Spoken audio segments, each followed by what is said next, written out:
Indeed, I am, Angela. You're right. Yeah, some of that heat that was out in the west yesterday builds into the nation's midsection today. And we're talking about highs. Look at that. Omaha, upper 80s, out through Wichita, 80s, Kansas City, Minneapolis, 83 degrees, even Chicagoland and Detroit in the low 80s today. That's some big time heat for the upper Midwest. That heat then moves eastward. And by the time we get to your Thursday, mid to upper 80s, Baltimore, New York, even Boston, mid to upper 70s. That heat will extend into the Northeast and some records will fall. All right, Brian, we're also keeping a close eye on the Gulf Coast, where a storm system could bring 3 inches of rain over the next 2 days, along with damaging winds and even a possible tornado. We'll be tracking the storms and bring you any updates on our social media pages, along with right here on the National Desk tomorrow morning. Well, it is warming up in Montana, and concerns about flooding are also on the rise, but the temperature is only one factor influencing flooding. Meteorologist Mitchell Combs breaks it down. The concern for flooding across western Montana arises nearly every spring, and this year is no exception. Flooding concerns are fresh in the mind after massive flooding devastated communities along the Yellowstone River and other nearby waterways last year. There are a number of factors that contribute to spring flooding, and each must be evaluated to determine how likely or unlikely flooding is to occur. Those factors are soil moisture, snowpack conditions, temperature, and spring precipitation. Rising temperatures can also cause the development of ice jams, where chunks of ice break apart, become lodged in tight or curved areas of the river, and dam the river. This blockage reduces river flow behind it, resulting in flooding.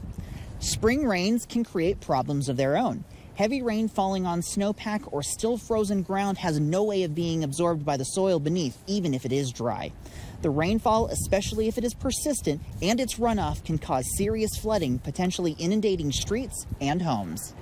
The Colorado River is a powerhouse source for water and electricity to more than 40 million people in 7 states. But decades of overuse and drought led to a sharp drop in water levels, endangering future water supplies.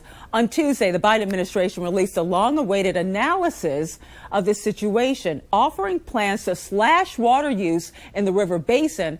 Ophelia Young looks at what those plans could mean for people in those states. The changes would only affect the 3 lower basin states, California, Arizona, and Nevada. The first idea, status quo, sticking to current reductions. Through this no action alternative, we will see the most impacts to the system. We can expect water levels to continue to decline, threatening the operations of the system and the water supply of 40 million people. Under this original plan, Nevada would maintain a reduction by up to 10%. The next 2 ideas are action alternatives. Between the 2 action alternatives, I think you have a spectrum. A spectrum between the law of the river, which favors California, or equal share, which would more favor Nevada and Arizona. At the other end of that spectrum, the last alternative, that same 2 million acre-feet of water of cuts, but equal across all populations in 3 states. It's important for everyone to see what that would look like. California would basically be unaffected. Nevada would have to cut our use by about 1/3. And the press conference ended with one of the speakers saying this last winter was a gift and we should not squander it, which is why when final plans come out this summer, they say they have to be the right plans. A lack of water certainly is not an issue along the Gulf Coast. Now a new study this week finds sea levels in the southeast are rising dramatically. Since 2010, sea levels along the Gulf Coast and southern Atlantic coast have risen nearly 5 inches. That's double the rate for the average global sea level rise. The rise means hurricanes have a more devastating impact on coastal communities. It also means cities like New Orleans, Miami, and Houston could be at a higher risk for rising seas than previously thought. And now to New Jersey, where a fast-moving wildfire is still burning about 50 miles east of Philly, so far torching an estimated 2,500 acres. Right now, apparently only 10% contained, at least 75 structures threatened, 170 structures evacuated. The Forest Fire Service is setting back fires to contain the flames. April is peak wildfire season in New Jersey. And you're looking at video taken 2/3 of a mile below the Pacific Ocean off the Oregon coast. It may offer clues into a fault that could unleash a magnitude 9 earthquake. What you see here is warm spring water coming out of a hole, water that likely came from 2.5 miles beneath the ocean floor. University of Washington scientists believe it comes from the Cascadia Fault. The more water that leaks out, the greater the risk of friction and a future mega earthquake. It doesn't mean, though, a quake is imminent, but it's another clue into the offshore fault.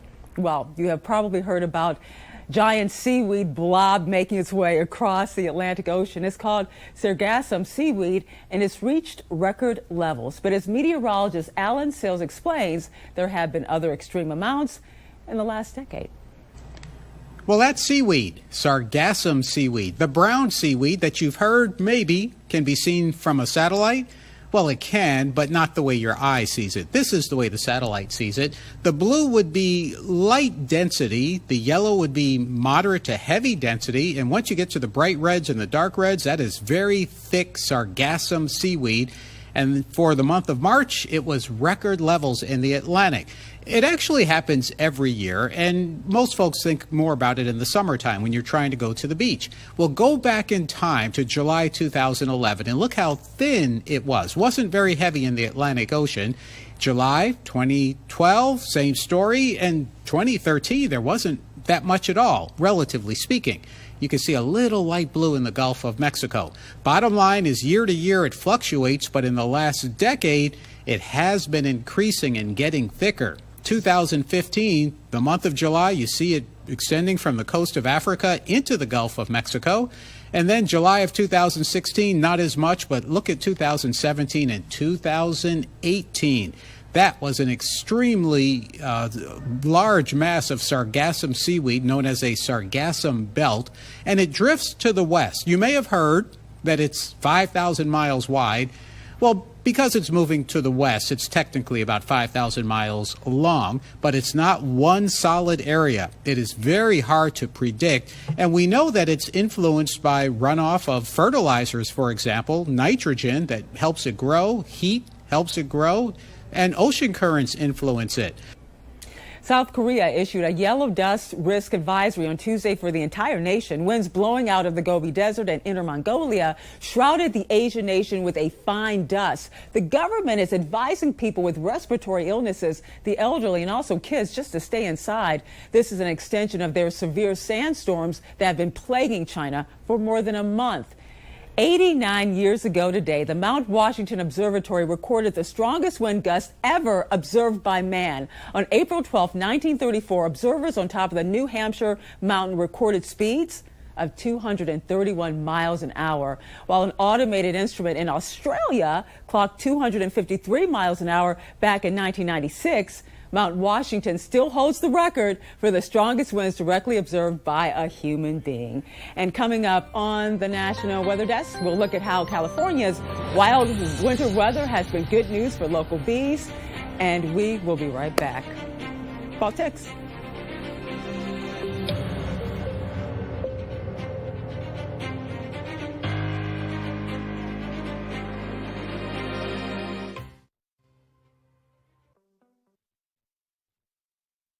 I'm meteorologist Charlie Lopresti with a look at the Northeast. We had a weak front move through during the overnight hours. More than anything, that's shifting our wind over to the northwest today. And it's a little gusty. That might be the only complaint in the Northeast. We'll get some gusts around 30 miles per hour to the northwest today.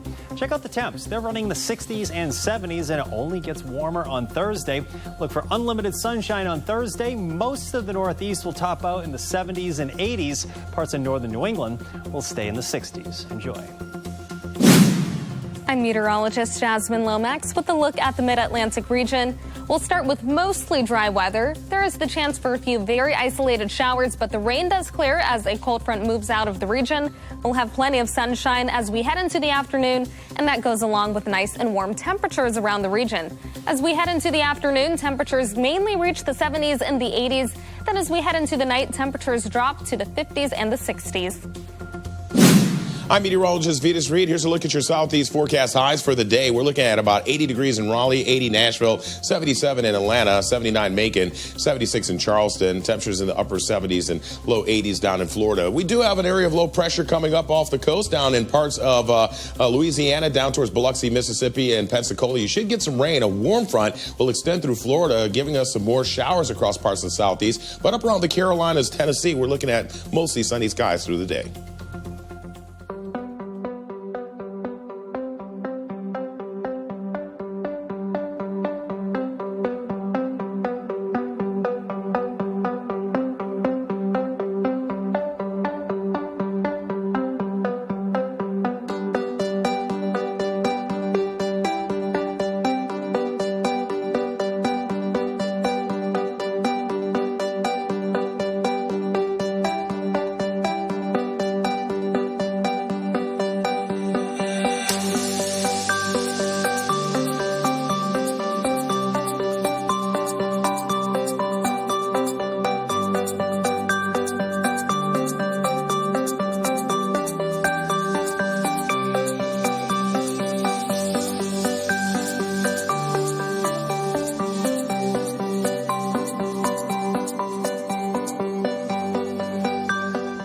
Weather Window, presented by the National Weather Desk. A 4-month-old gray seal pup returned to his ocean home Tuesday morning. Northlands was found stranded on a beach in Bermuda, far from his natural habitat off New England and Canada. He was dehydrated and malnourished after swimming into warm waters. He was brought to Connecticut's Mystic Aquarium, where he was rehabilitated and then released on a Rhode Island beach. For more content like this, like the National Weather Desk on Facebook. California is putting their wild winter behind them, but all the rain and snow they got this winter has filled reservoirs in the state. Now, as temperatures climb, the focus is on making sure all of that water does not go to waste. Rich Rodriguez is in Fresno with more. Dry Creek Reservoir has captured 9,000 acre-feet of stormwater this year. Now the plan is to send that water streaming through Fresno and Clovis. Dry Creek Reservoir gets little attention until there's a wet winter. Most homeowners aren't aware of the water level because they can't see over the berm.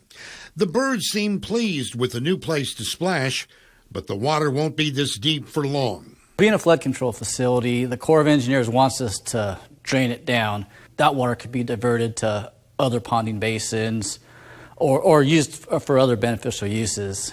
The Fresno Metropolitan Flood Control District says April is the time of year that it transitions from storm operations to groundwater recharge operations. Our system has, I believe, 88 basins, and so those basins can all accept surface water diversions into them. Tsunomoto says Fresno Irrigation District is also taking floodwater from the Frank Kern Canal and the Kings River.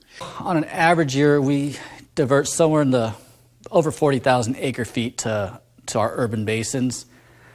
Being this is going to be a really big year where we anticipate a lot of available surface water, we think we'll be much higher than that number this year. All that water in California is having an unexpected consequence: more bees. The wet conditions have led to more flowers, meaning more nectar, and in turn, of course, that means more bees. And as Nina Lozano reports, it's great news for honey producers. You know, it's a year we all dream about. Beekeeper John Chestnut says this is a big year for honey production. We're looking forward to a really vigorous spring. Beekeepers and honey producers are thankful for the rain this winter. Without rain, flowers would not be able to grow and produce pollen and nectar. Until there's a lot of rain, the nectar just doesn't fill up those flowers so the bees can reach it. When you have a wet year, there's lots of nectar for the bees. After being in a drought for so long, bees are finally happy for a little bit of rain.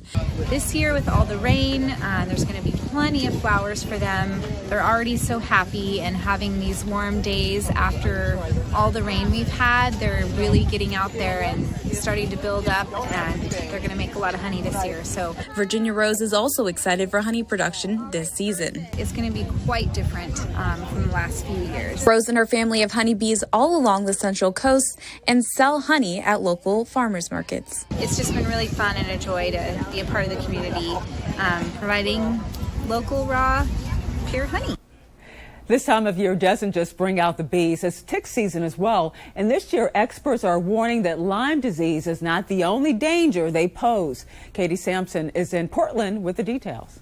As the weather gets warmer, ticks get more active. There are a lot of diseases that ticks can transmit to humans and to pets. One emerging tick-borne disease is called babesiosis. It's usually caused by a parasite, says Dr. Bobby Pritt with Mayo Clinic. This parasite lives in your red blood cells and can cause quite a serious, even fatal infection. The Centers for Disease Control and Prevention say between 2011 and 2019, there was a significant rise in the number of cases reported in the U.S., primarily in the Northeast and Midwest. The severity of the symptoms varies, but tend to be flu-like and can include fever, chills, sweats, loss of appetite, nausea, and fatigue.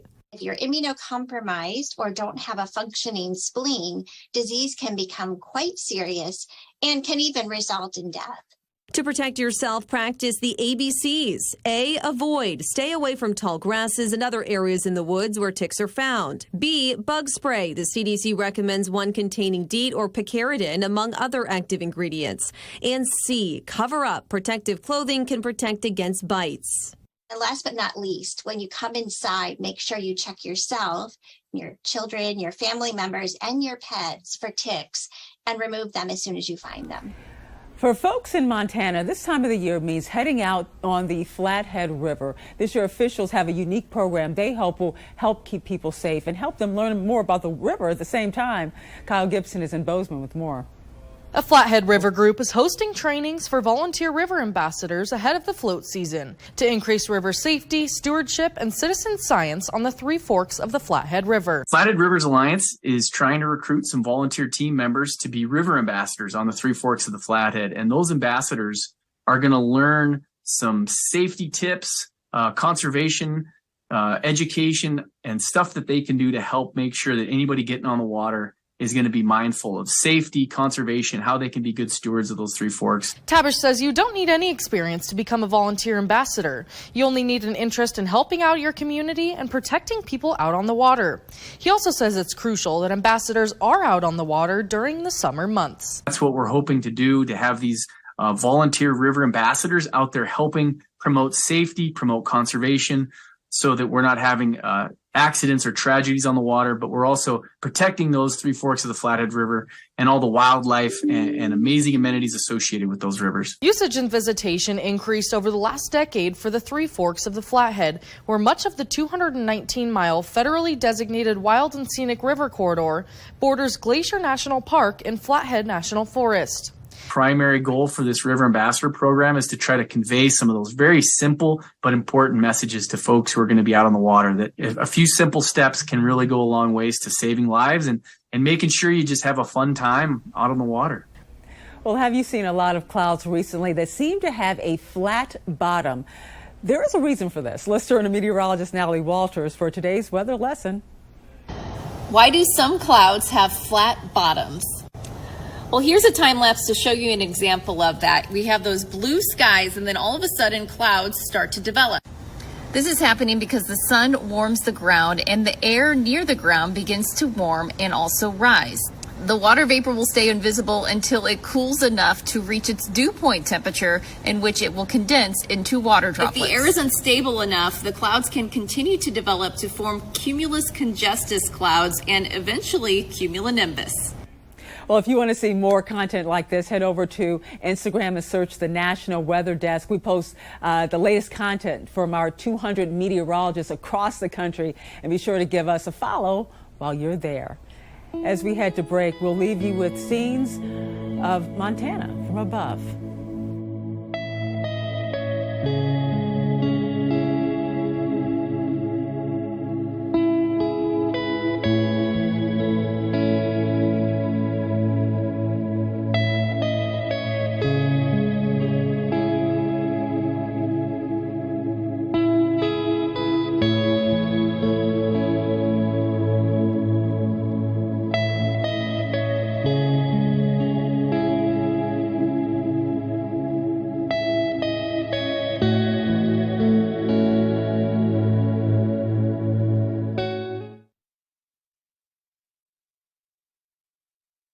Good Wednesday morning, everyone. I'm meteorologist Andrew Buckmichael. Taking a look at your weather story across the Midwest for the day today. Look at that. 90 in Lincoln today. Only 49, though, for the high in Bismarck. Big difference in temperatures across the region. But most of us seeing plenty of sunshine today. Got a few showers sneaking into the north for your Thursday. Temperatures continue to warm up for most of the plains and a little bit more to the west, though. That cooler air and rain start sneaking their way in Friday. Well, a good Wednesday morning to you. I'm meteorologist Chris Suchan. Our forecast today across the region, and we do have some cloudiness and rain chances in Louisiana with an area of low pressure in the northern Gulf Coast spinning its wheels. Otherwise, across Texas and Oklahoma and Arkansas, some beautiful weather. 70s for highs, although Amarillo, El Paso will be in the 80s. Still a rain chance Thursday morning and around New Orleans, while the rest of the region enjoys some beautiful spring weather with highs 70s and 80s Thursday. Good morning. I'm meteorologist Rebecca Stevenson. Here's what's happening across the West with the temperatures so warm for the last 3 days in the Southwest. Now we have flood watches impacting parts of Nevada, but cool temperatures in the Pacific Northwest with plenty of mountain snow working its way in. We've also got windy conditions building up anywhere from parts of Idaho stretching all the way down to extremely windy for the San Diego Valley all the way into Arizona. That is the scene from here.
Watching the National Weather Desk. 1 year from now, huge portions of the country are going to have a great view of a solar eclipse. Here to tell us more about it is meteorologist Ryan Mirando. Next year around this time is going to be pretty exciting as we have a solar eclipse on the way. Here in the southeast, though, we're going to have a partial eclipse. That's when part of the moon is covering up part of the sun. Generally, about 77% of it will be covered. The max eclipse time will be around 3 o'clock before it moves out of the way. Now, if you do want to see the eclipse, remember you never want to look directly at the sun. You want to have your ISO glasses, and that makes it so that you can actually see the eclipse without damaging your eyes. Not only are they stylish, but they also help keep you safe. They're very hard to see through, so they're perfect for viewing the bright sun. If you want to get in the path of totality, you have to go through areas of Texas, into the Ohio Valley, and all the way into the northeast. Along that is just that partial eclipse. This takes place on April 8th, 2024. Some of the paths of the totality is up through Little Rock, in through Jonesboro, up through Indianapolis, in through Cleveland, Ohio, and all the way into Buffalo, New York.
And thank you so much for joining us. Tomorrow on the National Weather Desk, tips on what you can do now to have a successful vegetable garden well into the summer months. I'm Angela Brown. Make it a great Wednesday, and we'll see you right back here tomorrow.